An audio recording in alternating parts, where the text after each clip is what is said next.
Hi friends, మనందరికీ మొదటి జీతం వచ్చినప్పుడు ఎంత సంతోషంగా ఉంటుందో కదా. ప్రతి రూపాయిని జాగ్రత్తగా అపురూపంగా దాచుకోవాలి అనిపిస్తుంది. కానీ ఒక్కోసారి ఆలోచించారా, మనం మరీ అంత జాగ్రత్తగా దాచుతున్న ఆ డబ్బే మనల్ని ముందుకు వెళ్లకుండా ఆపేస్తుందేమో అని. వినడానికి కొంచెం వింతగా ఉంది కదూ. సరే, ఈరోజు మనం ఆ దాగి ఉన్న నష్టమేంటో చూద్దాం. అయితే ఇక్కడొక చిన్న ప్రశ్న. ఎదగడానికి ఎప్పుడూ పొదుపు చేయడమేనా కరెక్ట్ దారి? ఆలోచించండి. కొన్నిసార్లు మనం సేఫ్ అని నమ్మేదారే మన ఎదుగుదలని స్లో చేసేస్తోందేమో. అది ఎలాగో రండి ఇప్పుడు చూద్దాం. ఈరోజు మన కథలో మనకు స్నేహితుడున్నాడు. తన పేరు రవి. రవి బిజినెస్ బాగానే ఉంది, కానీ ఎందుకో ఒకే చోట స్టక్ అయిపోయినట్టనిపిస్తోంది. ఎలాగంటే అచ్చం మన సిటీ బస్సు హెవీ ట్రాఫిక్లో ఇరుక్కుపోయినట్టనమాట. ముందుకస్సలు కదలట్లేదు.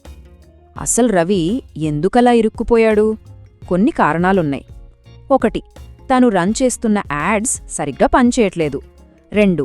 వెబ్సైట్లో ఏమైనా చిన్న ప్రాబ్లం వస్తే అది సరిచేయడానికి రోజుల టైం పడుతోంది.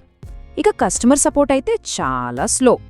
అన్నిటికన్నా ముఖ్యంగా తన దగ్గర సూపర్ ఐడియాలున్నాయి, కానీ వాటిని నిజం చేయడానికి హెల్ప్ చేసేవాళ్లే లేరు. చూసేరా, ఇలా చిన్న చిన్న సమస్యలన్నీ కలిసిపోయి ఒక పెద్ద కొండలా అడ్డుగా నిలబడ్డాయి. రవి మనసులో ఎప్పుడూ ఒకటే మాట ఉండేది. మనమింకా ఎక్కువ సంపాదించే వరకు అస్సలు ఎక్కువ ఖర్చు పెట్టకూడదు. వినడానికి ఇది చాలా మంచి మాటలాగే, చాలా తెలివైన ఆలోచనలాగే అనిపిస్తుంది కదండి. కానీ నమ్మండి, సరిగ్గా ఇదే ఆలోచన అతన్ని ముందుకు కదలకుండా గట్టిగా పట్టుకుంది. తెలుసా, ఈ రకమైన ఆలోచన విధానానికి ఒక పేరు కూడా ఉంది. దాన్నే స్కేర్సిటీ మైండ్సెట్ అంటారు. అంటే నా దగ్గర తక్కువ ఉంది, ఇంకా తక్కువ అయిపోతుందేమో అని భయమన్నమాట. ఇది ఎలా ఉంటుందంటే, ఊహించుకోండి, ఒక పెద్ద క్రికెట్ మ్యాచ్ గెలవాలి, కానీ మన టీం కేవలం డిఫెన్స్ మాత్రమే ఆడుతోంది. ఒక్క పరుగు కూడా తీయడానికి ట్రై చేయట్లేదు. అప్పుడు మ్యాచ్ గెలవగలమా? అస్సలు గెలవలేం కదా. చూడండి, పాత ఆలోచన ఏమంటుందంటే పొదుపు చేయడం చాలా తెలివైన పని. కాని కొత్త ఆలోచన ఏమంటుందంటే ఎదగాలంటే ఇంధనం కావాలి. అంటే మన బిజినెస్ అనే బండి ముందుకు వెళ్లాలంటే అందులో డబ్బు అనే పెట్రోల్ పోయాలి కదా. ఇక్కడ మనం చెప్పేది డబ్బుని వృధా చేయమని కాదు, తెలివిగా దాన్ని మళ్ళీ మన ఎదుగుదలకే వాడమని. సరిగ్గా అప్పుడే రవికి ఒక బల్బు వెలిగినట్టయింది. ఛస్, నేను చేస్తున్నది తప్పు అనిపించింది. తన పద్ధతిని పూర్తిగా మార్చేసుకోవాలని గట్టిగా డిసైడ్ అయ్యాడు. ఆ ఒక్క క్షణంలోనే అతన్లో ఒక పెద్ద మార్పు స్టార్ట్ అయింది. అప్పటిదాకా నేను ఎంత తక్కువ ఖర్చు పెట్టగలను అని ఆలోచించే రవి ఆ ప్రశ్న అడగడం మానేశాడు. దానికి బదులుగా ఒక కొత్త, చాలా పవర్ఫుల్ ప్రశ్న వేసుకోవడం మొదలుపెట్టాడు. అదేంటంటే, ఈ డబ్బుని నా ఎదుగుదల కోసం నేను ఉత్తమంగా ఎలా వాడగలను? చూసారా ఎంత తేడా ఉందో? ఆ కొత్త ఆలోచనతో రవి వెంటనే యాక్షన్లోకి దిగాడు. 3 చాలా ధైర్యమైన స్టెప్స్ తీసుకున్నాడు. స్టెప్ 1, నెలకి 20,000 ఒక టెక్ సపోర్ట్ టీమ్ని హైర్ చేసుకున్నాడు. స్టెప్ 2, తనకొచ్చిన లాభాల్లోంచి 30% మళ్లీ మార్కెటింగ్లోనే పెట్టాడు. ఇక స్టెప్ 3, సరైన దారిలో వెళ్లడానికి సలహాలు ఇచ్చేందుకు ఒక పార్ట్ టైం స్ట్రాటజిస్ట్ని పెట్టుకున్నాడు. సరే, రవి ఇదంతా చేశాడు, బాగానే ఉంది. కానీ అస్సలు మ్యాజిక్ ఇక్కడే మొదలైంది. ఈ మార్పులు చేశాక ఏం జరిగిందో తెలుసుకోవాలని చాలా ఆసక్తిగా ఉంది కదా. పదండి చూద్దాం. అతను పెట్టుబడి పెట్టిన తర్వాత వచ్చిన ఫస్ట్ రిజల్ట్ ఏంటో తెలుసా?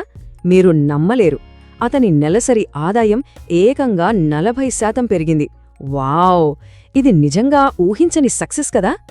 ఇంకా షాకింగ్ విషయం ఏంటంటే, ఈ 40% గ్రోత్ రావడానికి ఎన్నో సంవత్సరాలు పట్టలేదు, కేవలం 2 నెలల్లో వచ్చింది.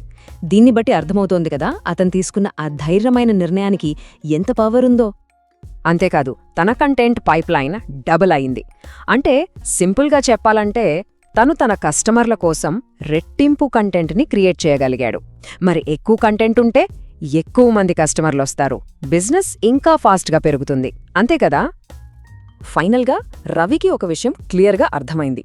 అదేంటంటే, 1,00,000 రూపాయలు బ్యాంకులో దాచుకుంటే చాలా సేఫ్గా అనిపించొచ్చు, కానీ అదే ₹1,00,000ని సరైన చోట పెట్టుబడిగా పెడితే అది మనకి 5,00,000 కూడా తిరిగి ఇవ్వగలదు అని. చూసారా ఫ్రెండ్స్, రవి కథ నుండి మనం నేర్చుకున్న ఈ పాఠం కేవలం బిజినెస్ చేసేవాళ్లకే కాదు, మనలో ప్రతి ఒక్కరికీ వర్తిస్తుంది. అది మన చదువులు కావచ్చు, ఉద్యోగం కావచ్చు, లేదా ఏదైనా పర్సనల్ ప్రాజెక్ట్ అయినా సరే. ఇప్పుడు ఒక్క క్షణం మన గురించి మనం ఆలోచిద్దాం.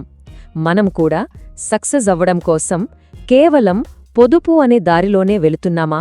బహుశా మరీ ఎక్కువ జాగ్రత్త పడుతూ మన ముందుకు వస్తున్న మంచి అవకాశాలని మనమే వదిలేసుకుంటున్నామేమో. ఆలోచించండి, మన లైఫ్లో ఇప్పుడు ఈ టైంలో ఒక ధైర్యమైన ఇన్వెస్ట్మెంట్ అవసరమైన ముఖ్యమైన ఏరియా ఏది?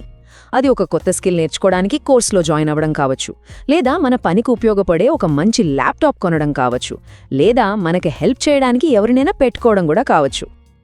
ఎక్కడ నష్టపోతామో అనే భయం మనకు 5 రెట్లు లాభం తెచ్చిపెట్టే ఒక మంచి అవకాశం నుండి మనల్ని వెనక్కి లాగుతోందా? ఒక్క విషయం గుర్తుపెట్టుకోండి, కొన్నిసార్లు సేఫ్ గేమ్ ఆడటం కన్నా కొంచెం ధైర్యంగా రిస్క్ తీసుకోవడమే మనకి పెద్ద విజయాన్నిస్తుంది. సో ఈరోజు మనం నేర్చుకున్న పాఠం ఒక్కటే. సింపుల్గా చెప్పాలంటే, ఎదుగుదల ఎప్పుడూ ధైర్యంగా పెట్టే రీఇన్వెస్ట్మెంట్ని ఇష్టపడుతుంది. గుర్తుంచుకోండి ఫ్రెండ్స్, రోజూ నేర్చుకునే ఒక చిన్న విషయమే ఏదో ఒక రోజు మనల్ని ఒక పెద్ద సక్సెస్ వైపు నడిపిస్తుంది. మళ్ళీ కలుద్దాం.